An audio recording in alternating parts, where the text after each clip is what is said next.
Bonjour à toutes et à tous, j'espère que vous allez bien. Eh bien moi ça va super bien. Je vous retrouve dans cette vidéo pour vous parler d'un nouvel accessoire de chez Ancho. Effectivement Ancho m'a envoyé un accessoire qui va se mettre derrière le volant. Eh bien c'est un petit afficheur qui va reprendre les informations de l'ordinateur comme la vitesse, le pourcentage de batterie, les clignotants, les feux, etc. etc.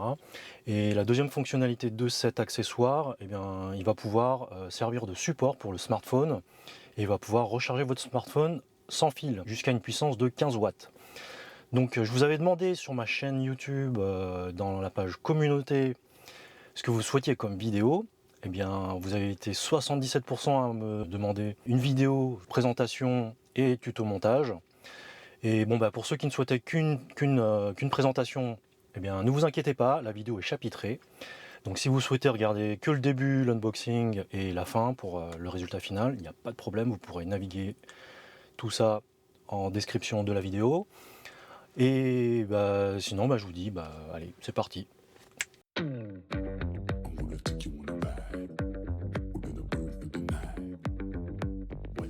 Donc voilà la boîte que j'ai reçue.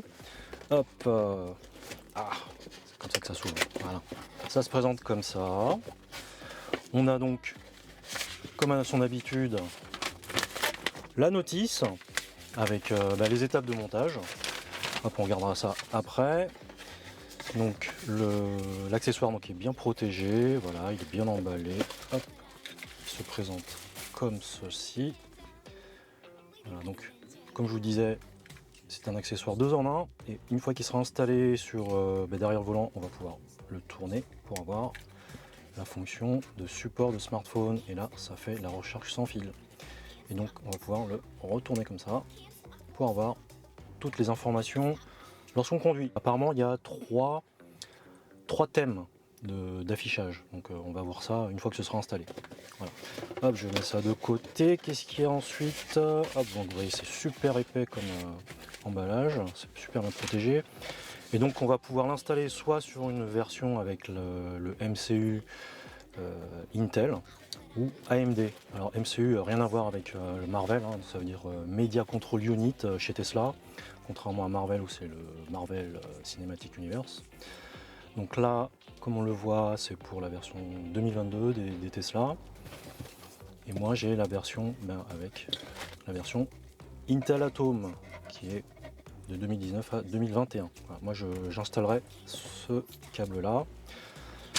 Hop, on a des petits outils comme à son habitude. J'espère que cette fois-ci je n'aurai pas à sortir d'autres outils et que je ne vais pas me blesser comme la dernière fois, pour ceux qui auraient loupé la vidéo. Donc le petit accessoire pour démonter les caches. On a aussi une clé, bon, ça fait cruciforme et le côté torx, donc on verra après. Hop, je mets ça de côté aussi, et là on a le cache qui va se mettre derrière le volant, qu'il va falloir remplacer, et là on va pouvoir installer l'afficheur. Voilà, donc c'est bien protégé là, papier à bulles. Donc voilà, ça demande quelques étapes de démontage, donc je pense que pas très sorcier, hein. Voilà, allez, je vous propose de voir ça. On va changer d'angle pour passer à la première étape. Alors, première étape, assemble the dash screen on the bracket and screw in 2 screws. Donc ça veut dire qu'il faut prendre le cache et on va installer l'afficheur dessus et le fixer avec les 2 vis. Voilà. Donc comme ça, et en dessous on va prendre les 2 vis qui sont dedans. Hop, avec ça, je sors les 2 vis et donc c'est sur les 2 extrémités ici et ici. Voilà, on va mettre ça là.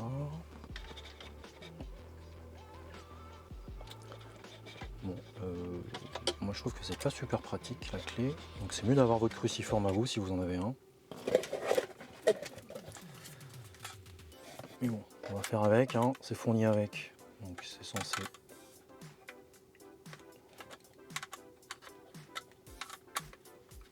faire l'affaire, hein. Si vous n'avez pas d'outils, c'est pratique, c'est mieux que rien. Mais du coup, ça prendra un petit peu plus de temps, voilà, parce que il est coudé le truc là. Hop, voilà. Je fixe pas trop fort non plus. Donc, voilà, c'est pas super pratique. Hein.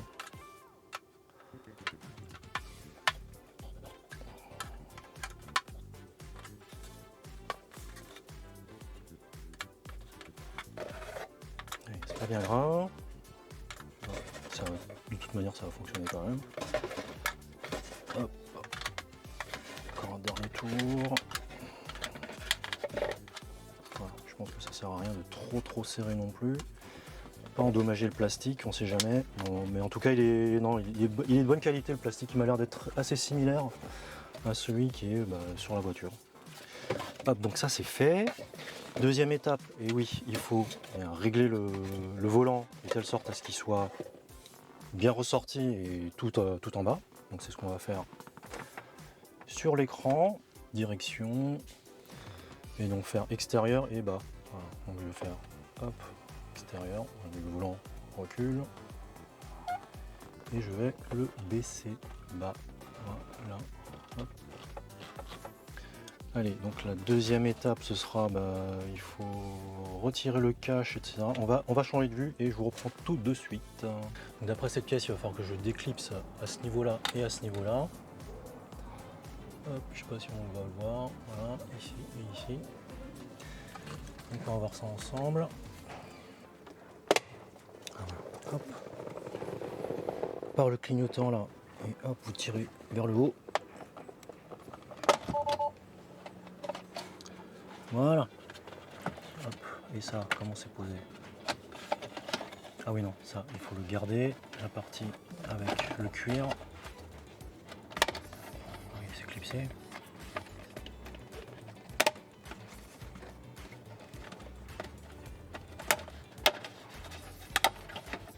Voilà. Hop.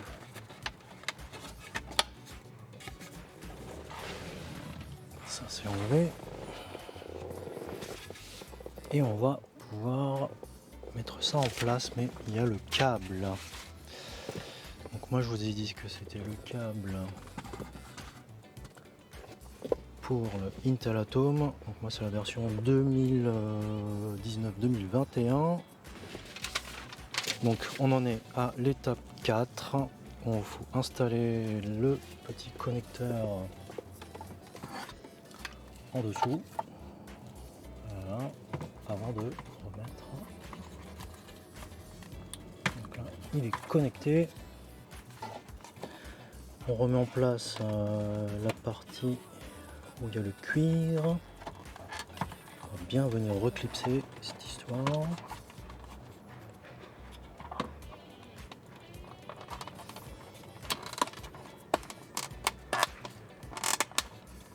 Voilà. Et ensuite, je pense qu'il faudra enlever l'habillage. Voilà, donc il va falloir passer le câble de là jusque le MCU, le fameux MCU. Donc pour ça, il faut démonter tout ça. Alors pour avoir accès au MCU, il va falloir démonter donc la partie qui est sur le côté. Hop, cette pièce elle est facile à en retirer.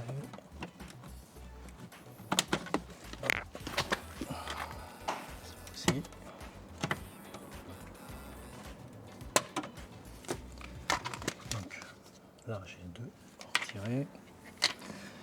Ici il y a le petit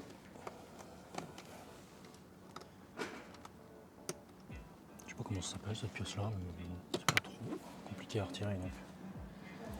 Ici cette pièce là qu'il faut retirer pour atteindre. Il faut venir déboîter ici cette pièce là. Donc moi j'ai quelques étages. Ça on le retire, ça se retire assez facilement.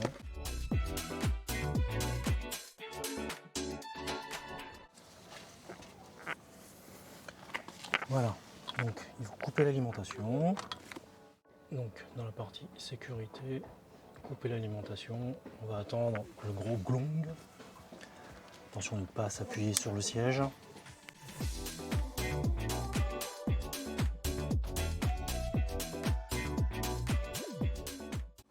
faudra aussi retirer la pièce qui se trouve en dessous de la boîte à gants, donc il y a une vis Torx que je viens de dévisser.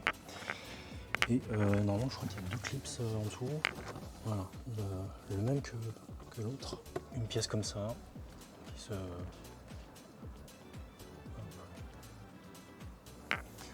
Et une deuxième qui se trouve sur le côté gauche. Je vais utiliser un petit tournevis quand même. La lumière et le petit haut-parleur. Hop, donc le petit haut-parleur qu'il faut déconnecter ainsi que la lumière. Alors là on se retrouve sous la voiture, j'ai démonté les caches et tout ça. En fait il faut accéder voilà, au connecteur gris qui se trouve derrière. Si vous voulez voir, au bout de mon tournevis, voilà, c'est ce connecteur là qu'il faudra venir débrancher et venir connecter l'afficheur.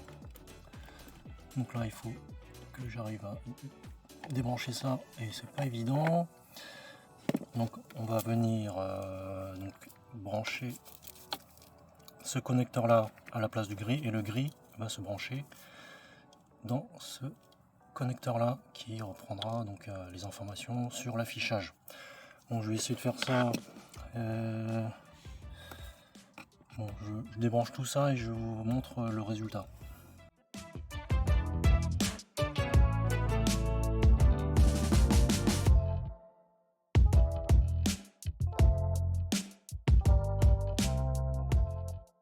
Bon ben voilà, ça fait un petit peu plus d'une semaine que je roule avec ce nouvel affichage derrière le volant. Alors pour monter cet affichage, donc premièrement il faut démonter donc le cache qui se trouve juste derrière le volant. Et pour ce faire, il faut passer le petit outil orange ici à ce niveau-là et clac, soulever d'un coup sec. Pareil de l'autre côté, au niveau des commodos. C'est là que vous aurez l'emplacement pour passer l'outillage et puis tirer un coup sec. Donc vous retirez le cache.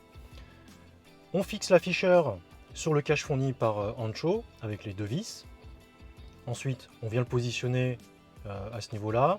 On n'oublie pas de brancher, de relier le câble fourni par Ancho. Donc si vous avez la version MCU Intel Atom, ben, branchez ce câble-là, c'est ce que moi j'ai branché. Si vous avez le Ryzen, ben, vous branchez l'autre câble, déjà de ce côté-là sur l'afficheur. Ensuite, il faut démonter l'habillage en bois. Et pour ce faire, côté conducteur, vous aurez 2 caches à retirer qui se trouvent, donc il faut ouvrir la porte. Vous aurez celui-là et celui-là. Et donc pareil du côté passager, vous aurez ces 2 caches là à retirer, plus sur le côté cet habillage là, et l'habillage qui est sous la boîte à gants. Donc là vous aurez 2 clips vis, je sais pas trop comment ça s'appelle, et moi j'ai une vis Torx juste en dessous aussi. Et donc ensuite il faudra relier, donc passer donc soulever l'habillage une fois que vous aurez retiré les caches côté conducteur et côté passager. Donc là ça se soulève facilement ensuite quand vous avez retiré tous ces caches. Et donc faire le passage de câble, moi j'ai juste posé donc derrière l'habillage bêtement, je l'ai passé sur le côté et ensuite le relier au MCU. Donc pour moi le plus compliqué c'était de brancher le câble au MCU parce que les câbles sont très justes au niveau du MCU et j'ai beaucoup de difficultés à brancher le câble. Donc c'est la seule difficulté que j'ai rencontrée. Je me suis un peu esquinté les doigts encore cette fois-ci et là c'était un peu plus que pour l'écran orientable. Bon bref, c'est un petit détail mais c'est rien. Et donc après j'ai testé, voir si tout fonctionnait bien.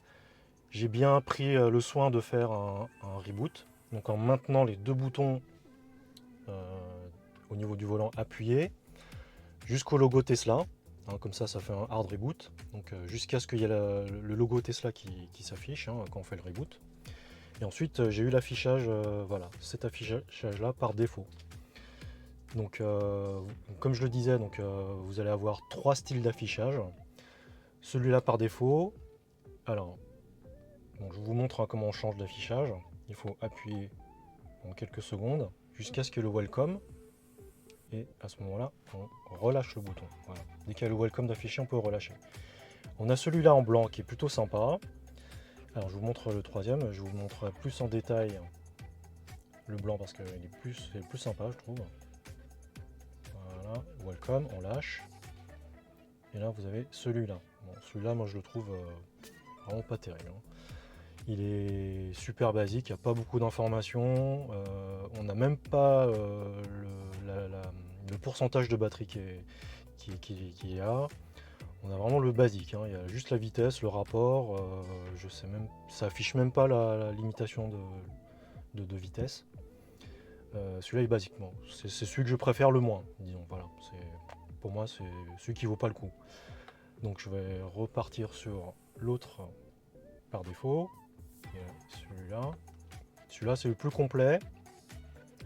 L'affichage par défaut. Donc il affiche le pourcentage de batterie.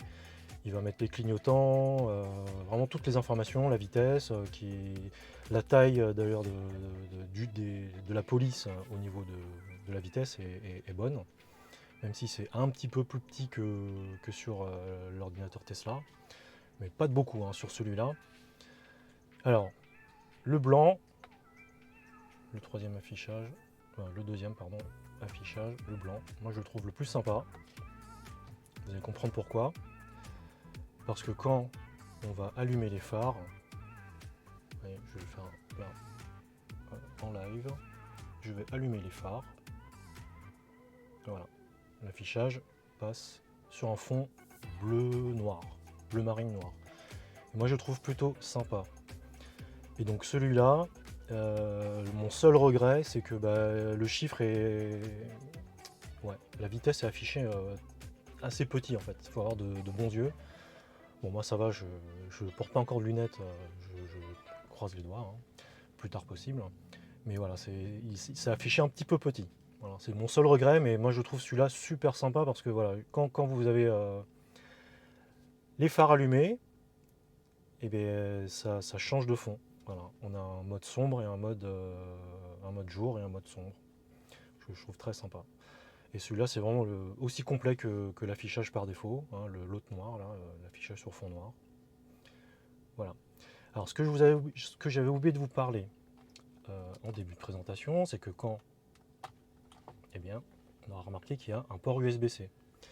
Alors, ce port USB-C, Ancho ne m'a pas dit à quoi il servait. Alors, moi, je suppose que c'est pour une mise à jour pour d'autres thèmes, je sais pas, peut-être que Ancho a ça dans leur plan. Donc, voilà. Donc sinon, pour le support de smartphone, voilà, ça recharge, comme le précédent accessoire que Ancho a dans son catalogue, qui est en dessous des $200 il me semble, juste la version à recharge.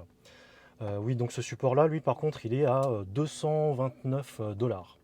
$229.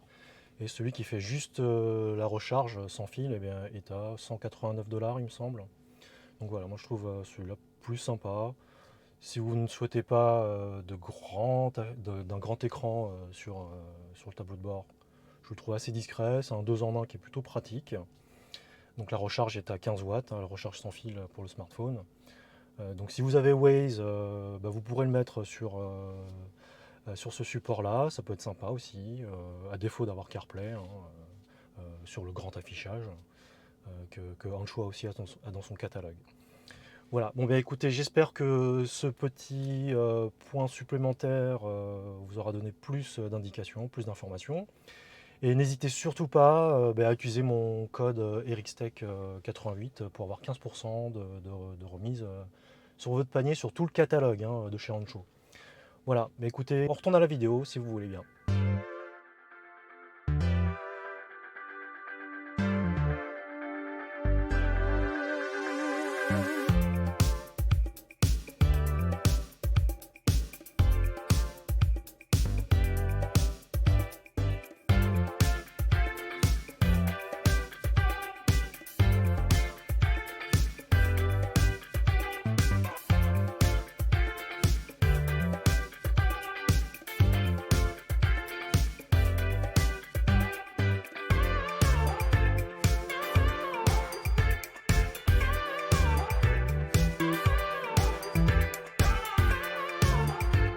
Et voilà, c'est terminé pour cette vidéo, j'espère qu'elle vous aura plu et qu'elle vous aura été utile. Et n'oubliez pas de me mettre un pouce, de me laisser un commentaire et surtout de vous abonner, ne serait-ce que pour, j'ai laissé quand même quelques doigts, pour la qualité d'image et pour la qualité du montage. Et bien sur ce, je vous souhaite encore une fois, si vous n'êtes pas encore parti, d'excellentes vacances et un bon retour pour ceux qui en reviennent. Et bien pour moi, je vous dis à la prochaine dans une prochaine vidéo. Allez, salut, portez-vous bien et bonne route, soyez prudents.